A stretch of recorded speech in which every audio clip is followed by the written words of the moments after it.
Good morning, everyone. I had grand ambitions of FaceTiming Assemblymember Khalil Anderson in, but it's a little bit too difficult with the logistics.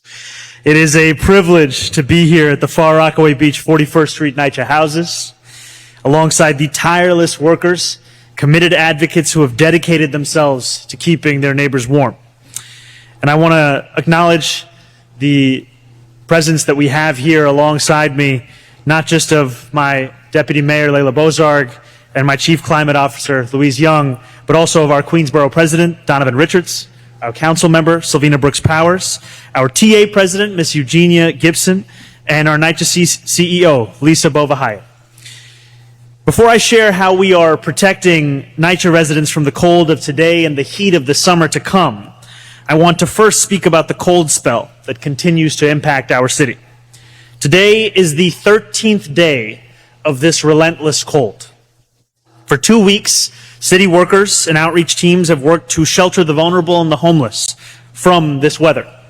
Since Monday, January 19th, when our city initiated a Code Blue protocol, we have made more than 1,100 placements into shelters and safe havens. We have involuntarily transported 20 New Yorkers who were determined to be a danger either to themselves or to those around them.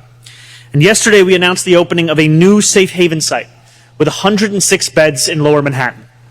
This site is critically important to providing more shelter options for New Yorkers who are resistant to staying in congregate settings. As of this morning, 17 New Yorkers have passed away outside during this Code Blue. In 13 of these cases, preliminary findings indicate that hypothermia played a role. 3 of these deaths appear to be overdose-related deaths, while 1 remains unknown. We await final results from the medical examiner's office and will inform New Yorkers as we learn more. Each of these lives lost is a tragedy, and my heart is with the families who mourn their loved ones. From information available now, it appears that none of those who have died outside were living in homeless encampments at the time of their death. Our city remains in a 24/7 enhanced Code Blue. The danger persists from this weather. Temperatures will remain steady over the next few days, but there will be a drop come Saturday, with the high in the low 20s and the low plummeting to around 5 degrees at night. Wind chill will get us to as low as -10. Though Sunday temperatures will rebound slightly, the wind chill will continue to drive real field temperature to 10 below zero.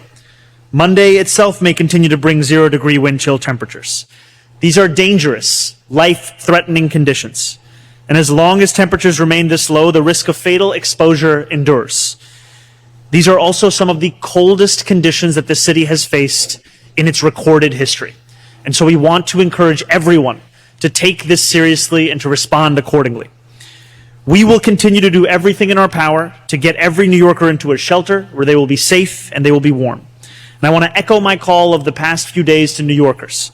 If you see someone in need, please call 311 immediately. So outreach workers and first responders from across city agencies, including the NYPD and FDNY, can provide help and shelter. Finally, DSNY continues to keep our city running. They have cleared now over 59,000 crosswalks, over 12,000 fire hydrants, and more than 17,000 bus stops.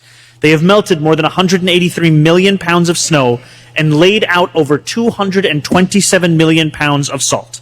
They're also continuing to collect all residential trash and compost on its normally scheduled day, while recycling is being picked up within a 24-hour window of when pickup is typically scheduled. In the days to come, as we continue to weather this cold, I will keep New Yorkers updated on our progress. Now, I would like to turn to another issue brought to the fore by this enduring cold, the issue that brings all of us here together today. Our harbor is frozen. Ice floes have boxed out the ships carrying essential fuel that provide millions of apartments with warmth. And with bitter cold from New England to Texas, energy prices across the nation are skyrocketing. Costs like these only fuel the affordability crisis that too many New Yorkers' lives are affected by. And they serve as an urgent reminder of why we must pursue a clean heat future where sustainability and affordability go hand in hand. Climate and quality of life are not two separate concerns. They are one and the same. And by changing the way that we heat and cool our NYCHA homes, we can tackle both, simultaneously building a brighter, greener future while reducing the cost of heating and cooling our apartments. For too long, NYCHA residents have endured unreliable radiators and heating outages, and far too many summers have been spent soaked in sweat, deprived of access to the cooling systems they need. Before I was the mayor of our incredible city, I was an assembly member representing a number of NYCHA developments, including the largest public housing development in North America, Queensbridge Houses. And when I would speak to residents, I would hear of a heating system that was so unreliable that they would have to regulate the heat themselves, opening up windows no matter what the temperature was to try and create some level of stability. And today I am proud to announce that we are going to deliver a safer, more comfortable future for each of the 712 units here at Beach 41st Street houses, as we commit $38.4 million to install heat pumps for every tenant.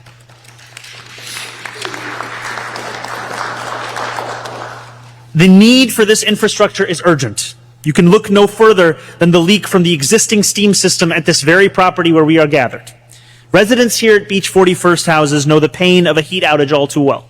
They deserve a heating and a cooling system they can depend on during the months of extreme weather. The outdated infrastructure in these buildings has outlived its useful life.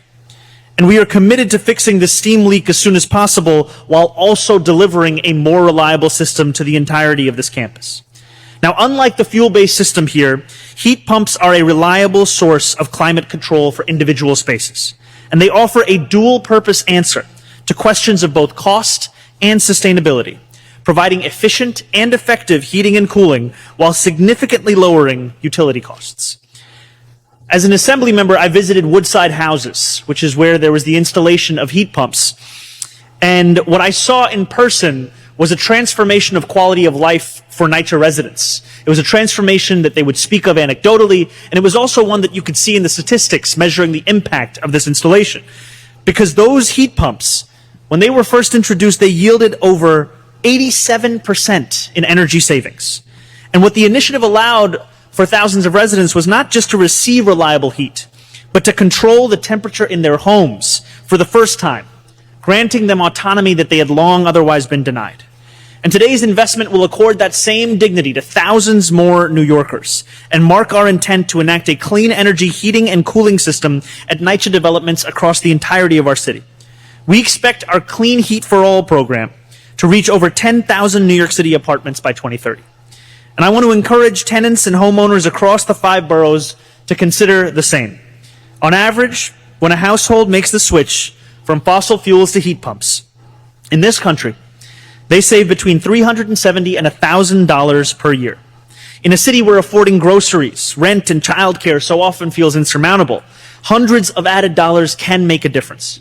Today, we are one step closer to a future where no child need grow up in an apartment where the silence of the radiator means a brutal night of cold, where no senior needs to suffer through the suffocating heat of a July afternoon, and where New Yorkers find it just a little bit easier to imagine a life of dignity in this city that we all love. And I will close by saying a thank you to the elected officials that are alongside me, because they ensure that no matter how far a neighborhood may be from City Hall, that its issues, its priorities, its concerns are never lost in the conversations of City Hall. And today is one example of what it can look like when we as a city are committed to building out the vision that we know each and every New Yorker deserves. Thank you very much, and I will now pass it to our Deputy Mayor, Layla Bozark. Thank you, Mayor. I too want to acknowledge and thank our TA President, Ms. Eugenia Gibson. Thank you so much for all your advocacy and work for your community. I also, in addition to the electeds here, want to acknowledge reps from Senator Sanders and Assemblymember Anderson's offices, so thank you for being here. As the Mayor mentioned, my name is Layla Bozarg. I'm the Deputy Mayor for Housing and Planning. It's really great to be here at Beach 41st Street Houses with you all today, and to have such a cross-section of our colleagues from across the city with us too. This property is a microcosm of the types of investments that we need to be making in public housing all across the city. If you walk just down the road, you'll be able to see the ocean. Beautiful and majestic as it is, it's also a reminder of the damage caused by Hurricane Sandy to this neighborhood a decade ago. And if you were to look just in the other room, as the Mayor mentioned, you'll see a steam leak that is the product of a heating system that is past its useful life. Put these together and you have a symbol of the aging infrastructure that truly needs repair and modernization, especially after decades of federal disinvestment in public housing. That's why we are so thrilled to be announcing today that we're investing $38 million in an improvement that's not just going to improve the quality of life for residents, but help us tackle the climate crisis as well. But maybe the most exciting part of this project isn't just what we're going to be delivering, but how it came to be. NYCHA's team knew that heat pumps had the potential to make a real difference for residents, but that it could be difficult to install given the building typology of NYCHA. So they used their purchasing power as the largest public housing authority in the country to create a competition for brand new custom model of heat pumps. And that's what's going to be being installed at Woodside houses, now going to be installed here, and soon will be installed in many properties across the city. This is the kind of innovative approach to using the city's scale and resources that we want to be bringing to this administration's work. And we're really excited to talk soon more about the housing plan. And today we're just thrilled to be here and celebrate this major improvement for Beach 41st houses as a starting point. So with that, I'll introduce Lisa Bova-Hyatt, NYCHA CEO. Thank you. Welcome everyone to Beach 41st Street houses. Thank you, Mayor Mamdani, for your support as we strive to improve the quality of life for NYCHA residents. Thank you to Borough President Richards and Councilmember Brooks Powers for also standing with us. Thank you to the residents of Beach 41st Street, including Resident Association President Eugenia Gibson, for hosting us. It's so great to see you again. And thank you to the Beach 41st Street property management team who work hard every day to foster a safe and strong community. My colleagues and I are laser focused on addressing the massive physical needs at our thousands of buildings, and we are using all of the tools at our disposal to transform our developments so residents have homes they deserve. At the heart of that work is collaboration. Thanks to the mayor and our other partners in city government, a $38 million investment will provide about 700 NYCHA families with state-of-the-art electric heat pumps. Thanks to this innovative technology, residents will be more comfortable in their homes and will be able to control heating and cooling in their own apartments. Along with these cutting-edge heat pumps, residents will receive a more reliable hot water system in every building. This highly efficient technology benefits everyone, from converting the development's heat and hot water systems from fossil fuel boilers to electric heat pumps. Will reduce energy use by about 75%. By ultimately eliminating 4,000 tons of carbon dioxide emissions each year, it's like removing 860 cars from the road. I'm proud to inaugurate a new era in NYCHA housing because quality, efficient, and environmentally friendly heating and cooling should not be a luxury enjoyed by just a few. And so, through our Clean Heat for All challenge, we are installing 30,000 window heat pumps over the next several years, improving the quality of life for thousands of NYCHA residents while helping the city achieve ambitious and critical goals for cooling and sustainability. In addition to benefiting the environment, the initiative also supports communities, providing green-collar jobs and job trainings for NYCHA residents. I'm so pleased that through partnership, we are equipping our buildings and our residents for a successful and sustainable future. Thank you again for everyone helping us continue our progress and continuing to blaze a trail here in Queens and across the city. Thank you. Next, we'll hear from our Chief Climate Officer, Louise Young.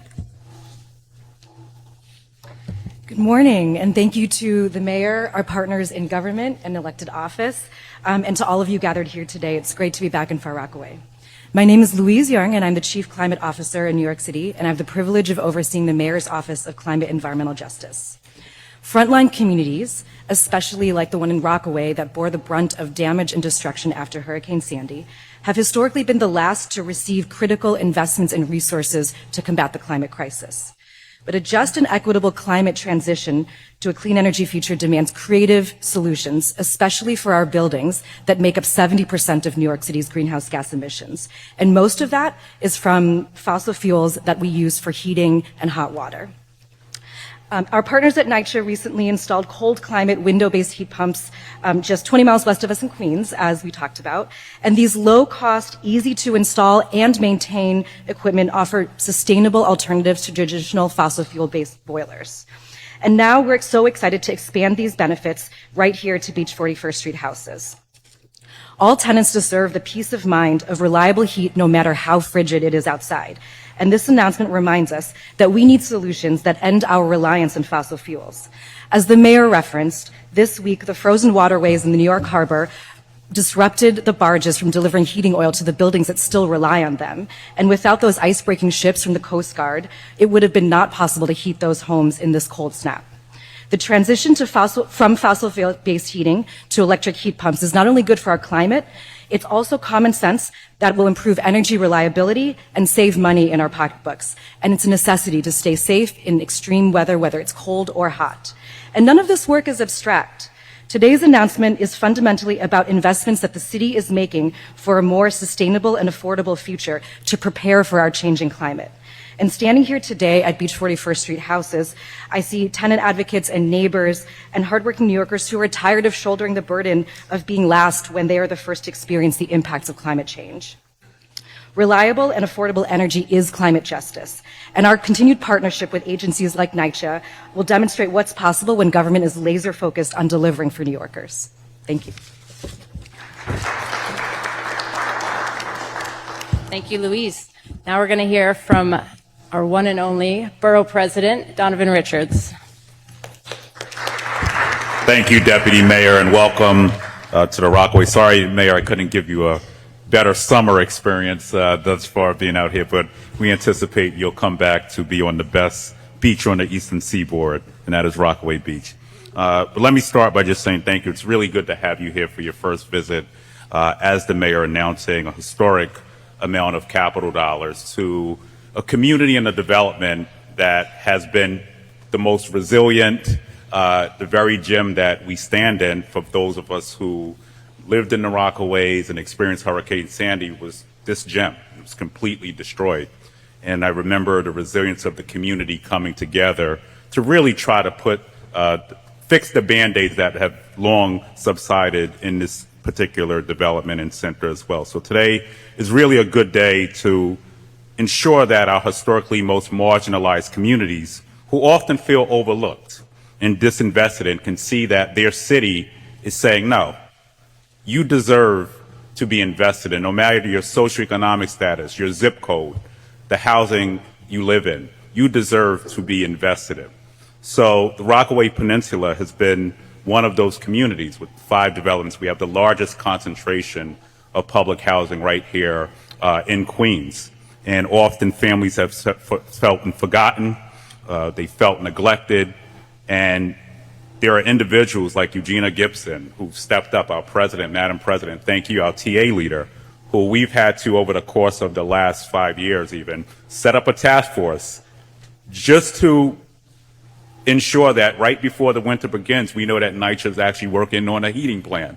And I want to give NYCHA, and I really want to give our CEO a lot of kudos, because they have not ever not shown up during those moments. They've been there through the good and the bad. But today we signal that the city of New York, which has, by the way, been the worst landlord. I know we come up with these landlord lists every year, but we have neglected, the city has neglected to really keep up pace, and the state, by the way. But we know that the federal government has a large role to play here as well, and they've historically disinvested in us. We know that it's not going to get easier under the Trump administration, certainly. So it's really going to be up to the city and state to come up with real sound solutions to ensure that our public housing residents can be seen and heard.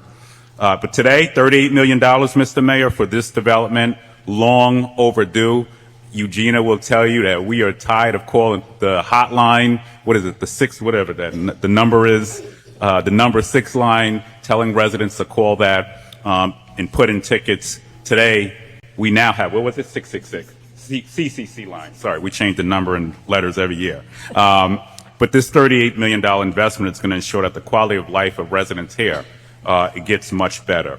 And once again, regardless of whether or not we're in a historic cold snap like we are now, families deserve to be warm in the winter. No one should ever have to see their breath in their apartments. No one should ever need to use a space heater or in particular their oven to stay warm in the winter, which also, as we've been at several scenes across Queens, cause fire hazards. So this is also about safety and also a direct investment in the sustainability of our borough. And as the former chairman of the City Council's Environmental Protection, we've been steeped in this work for a very long time. We've made a lot of progress across the peninsula, whether that's building new developments with geothermal and solar energy. And we've certainly seen across the borough the benefits of having the heat pumps at Woodside, which during a period like this, as borough president, every year we were praying. And, faith without works is dead in my line of work. We would literally be praying that people's heat would work. And I want to say Woodside has seen a stark improvement over this winter. So we've upgraded the infrastructure here, and we have a lot more work to do.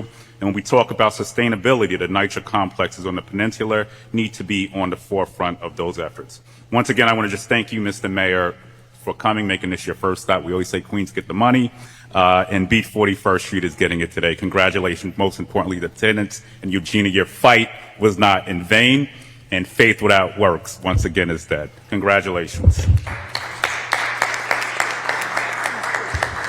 And finally, we'll hear from our council member, Ms. Sylvina Brooks-Powers. Good morning, everyone, and thank you, Mr. Mayor, and thank you to everyone who helped bring us together today. I will have to say you're starting this relationship off well. When I first moved to Rockaway, none of my friends would visit me unless it was the summertime. So if you came in the winter, that's love. And of course, I want to thank Ms. Gibson, our amazing tenant president here at the Beach 41st Housing, as well as all of the residents here, for their consistent partnership and engagement in this work. Today is about families, about the 712 households who deserve homes that are warm in the winter, cool in the summer, and safe all year round. For too long, too many NYCHA residents in Far Rockaway have lived with aging systems that don't meet the basic needs. When heat fails in the winter or coolant isn't there in the summer, it's not a minor inconvenience. It affects health, stability, and peace of mind. Families shouldn't have to plan their lives around broken infrastructure. This $38.4 million investment is about making sure they don't have to. By installing modern heat pumps in 712 homes, we're delivering reliable heating and cooling, lowering energy costs, and improving everyday living conditions. Tight here. These upgrades mean fewer breakdowns, fewer emergencies, and homes that function the way they should, consistently and reliably. And it's worth saying this plainly. Investments like this may not make for splashy headlines. They may fly under the radar, but this is what government doing the basics well looks like. When government stays focused, pays attention, and follows through, people don't have to carry the burden of accepting less. There was a problem here, government took it on, and today we're committing to fixing it. That's the job, and that's what people deserve. For seniors, it means safer, more comfortable homes. For parents, it means less uncertainty and fewer emergencies to manage. For children, it means a place to live that supports learning and rest and their ability to grow. This community has been clear about what it needs, especially in the winter. When the heat goes out, our office gets calls as well. We hear from the residents here, from the families in the neighboring NYCHA developments, from Redfern all the way up to the Hamels, facing the same challenges. Today reflects a response rooted in action. Action residents can feel in their homes every single day. We also recognize how much more we must deliver for the peninsula. From finally bringing a trauma center to Rockaway, residents to ensuring our infrastructure is truly climate resilient and built to last. So today, again, marks real progress, but we should be clear-eyed. This is a milestone, not a finish line. There is more work to do, and we intend to see it through. I want to thank you again, Mr. Mayor, and your administration for recognizing the urgency and for making an investment that directly improves the quality of life for NYCHA residents and Far Rockaway families. Thank you.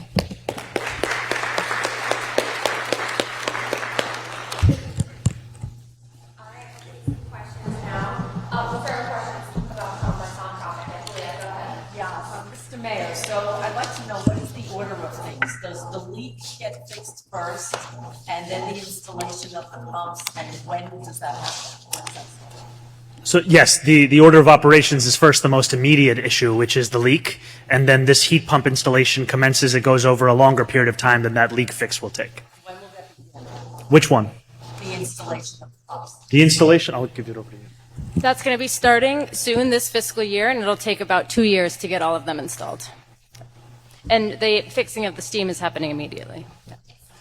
I have to say before Timmy that given what everyone has said, I'm also glad, TA President, that you didn't run for mayor, because I probably wouldn't be standing up here.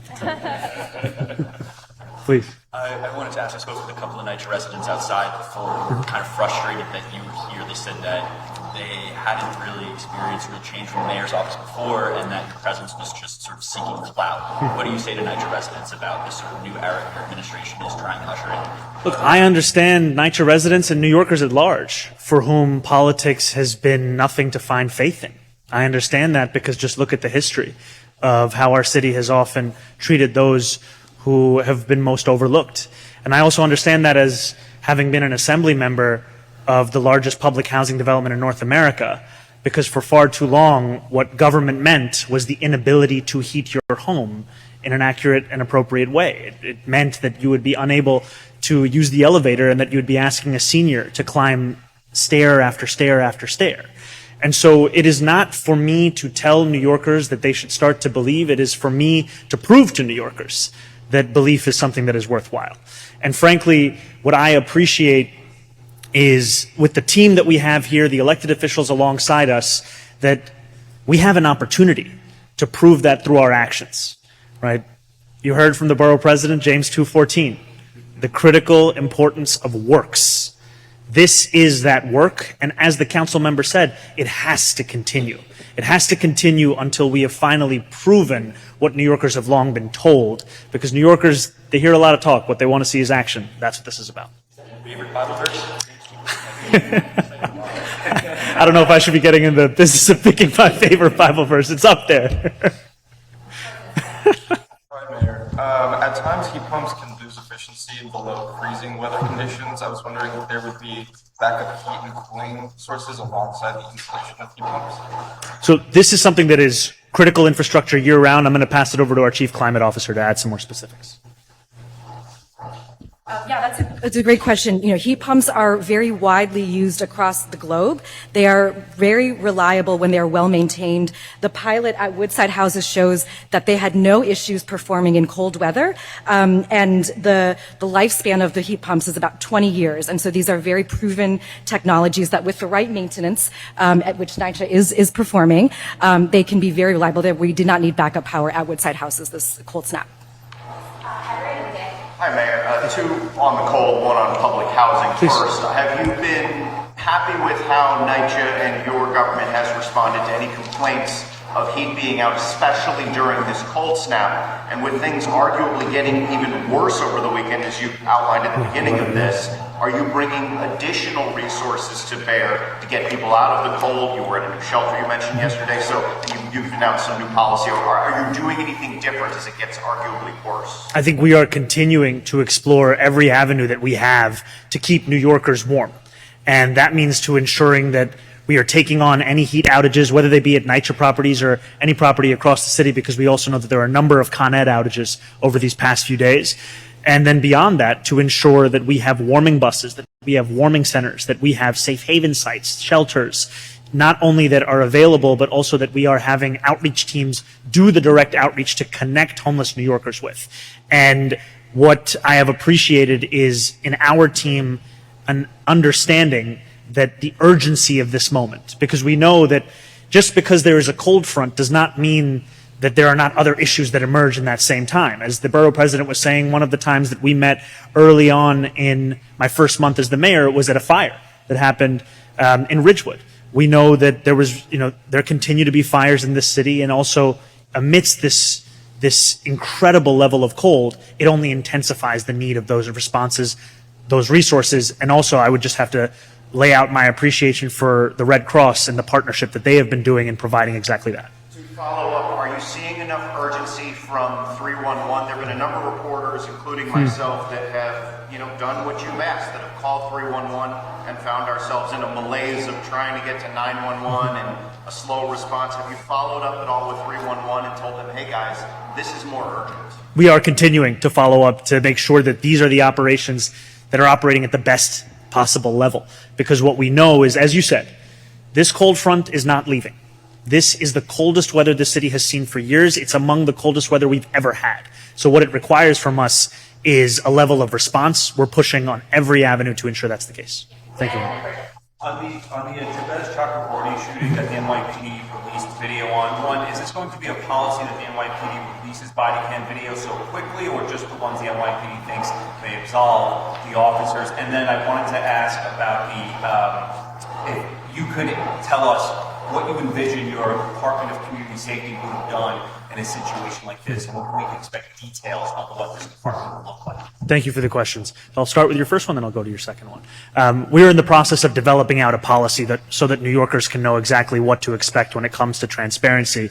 I think that transparency is something that is critical in ensuring that the facts that we have are also the facts that New Yorkers have. And as soon as we have something to share on that, we will be sure to update you and to update the public as well.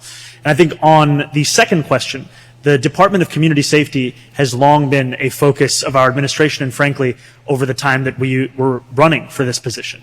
And the North Star of that department is safety, ensuring safety for the affected individual, for the family, for police officers, for any responding city personnel.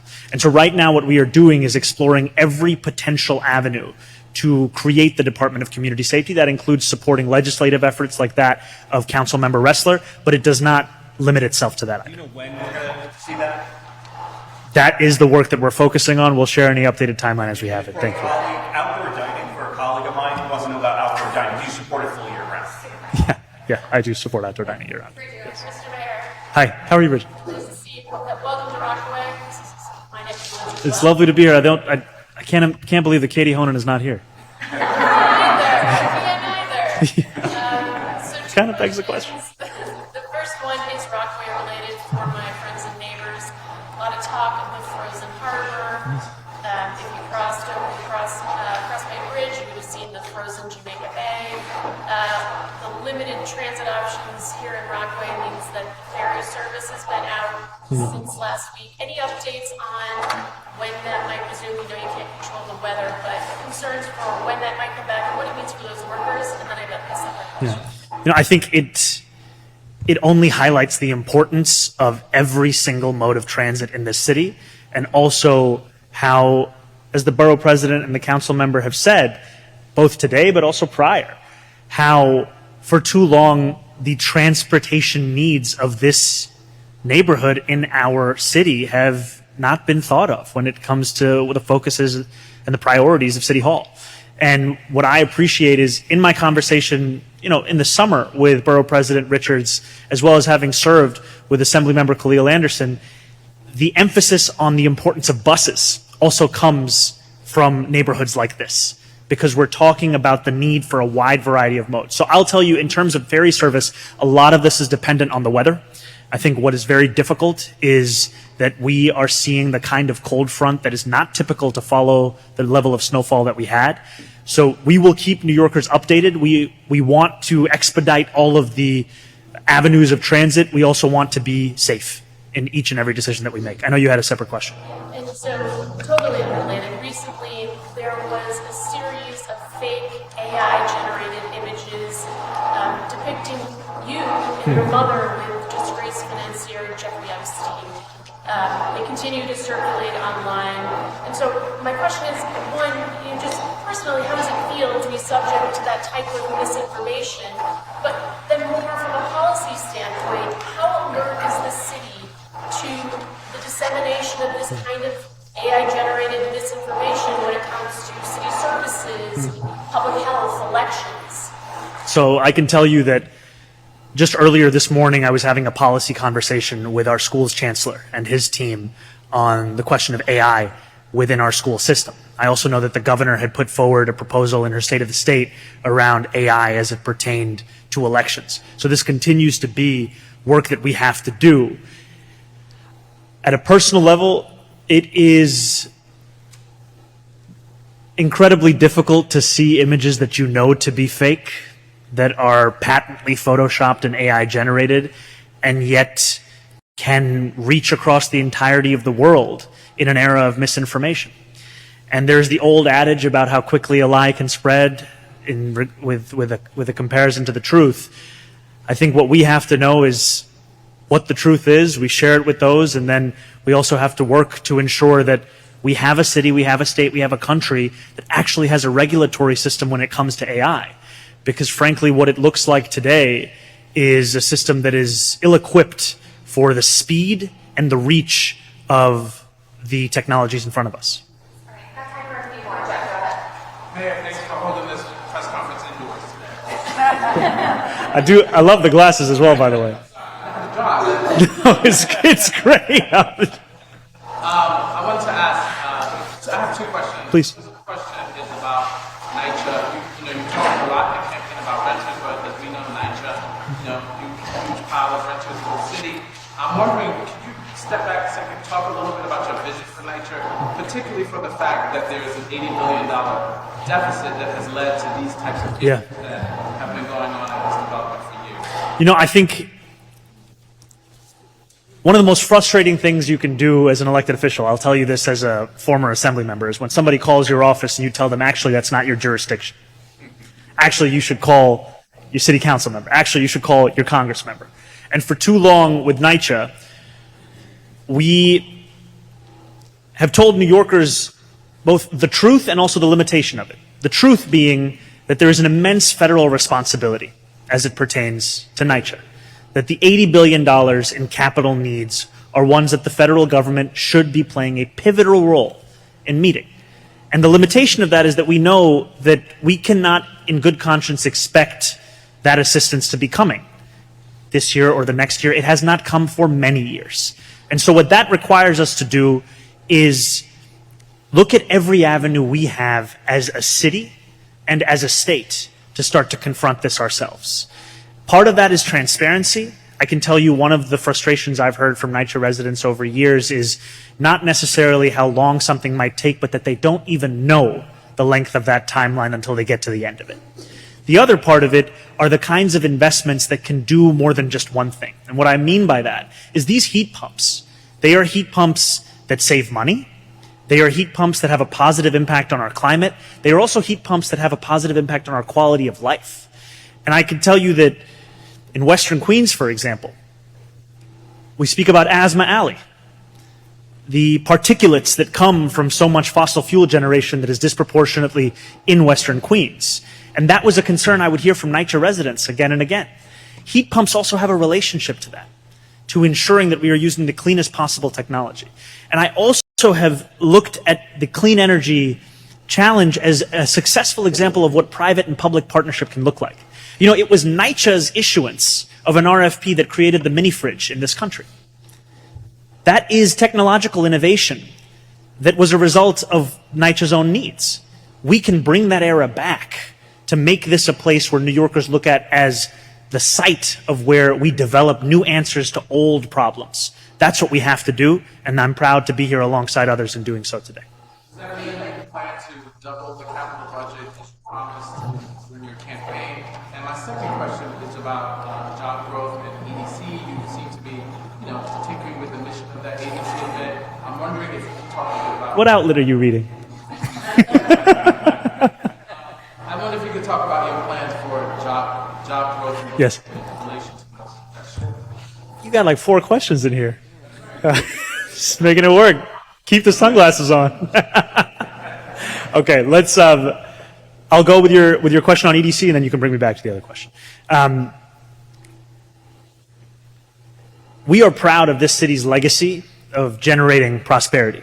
You know, the assembly member who's not here today, most people know him as Khalil Anderson. His middle name is Musa, named after Mansa Musa, historically one of the wealthiest individuals in world history. Now, what we want to do is to ensure that that prosperity reaches the lives of each and every New Yorker. This is the wealthiest city in the wealthiest country in the history of the world, and yet 1 in 4 New Yorkers are living in poverty. And EDC is a critical part of generating that prosperity and being a leader within city government on what economic development looks like. And I am excited, frankly, at the opportunities we have in front of us for how this EDC underneath our administration can build on its own legacy and also start to reach the very New Yorkers who spoke to Judge Street Journal outside about why they have a diminishing faith in government. Because for many of those New Yorkers, what has economic development meant? We need to make it something that you can feel, something that you can actually use in your day-to-day lives. One of the earlier times during the campaign, Borough President Richards and I rode the bus together. We talked about, with New Yorkers who were there, what making buses fast and free would look like. We need to have policies and then implementation of those policies that New Yorkers, working class New Yorkers, can live and breathe. And then you had... Oh, yes. Yeah, we continue to be committed to increasing the city's preservation capital commitments, and that's going to be the focus of the budgets, the ones that are upcoming and the ones that follow. Thank you. Just one more, really quickly. Thank you. Yes, sir. On the police shooting last week, you should have an opportunity to clarify your opinion on this. You're not being specifically critical of the NYPD's tactics in that encounter, or are you? What I am speaking about here is a mental health system in this city that burdens police officers with being the only form of response to issues of crisis such as these. And our focus has to be on safety. That safety extends to the affected individual, to the family, to the officers, to any additional responding city personnel. And I'll tell you as well that in a moment such as this, where we are sharing the facts that we know with New Yorkers, and we know that Jabez Chakraborty,